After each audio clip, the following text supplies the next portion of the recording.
இருக்கட்டும். என்னைக்குள்ள கை விட்டேன். மாமியார் என்ன கையில என்ன ரொம்ப காஞ்சிருச்சு. கொஞ்சம் லைட்டா ஓவரா அரைச்சிட்டேன். அது சுத்தல லைட்டா தண்ணி தெளிச்சேன் பார்த்தியா, நைஸா அரைஞ்சிருச்சு.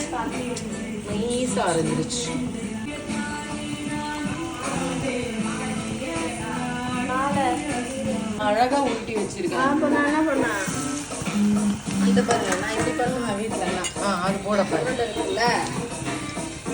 அப்படிதான் நான் பண்ணி வச்சேன். ஆனா தண்ணி லூஸ் ஆனதுனால ஒட்டிக்கிச்சு பிளேட்ல. உனக்கு உதவி பண்ணலாம்னு நினைச்சேன் பாரு. போதும்டி, இன்னும் ஒண்ணு போட்டுறியா?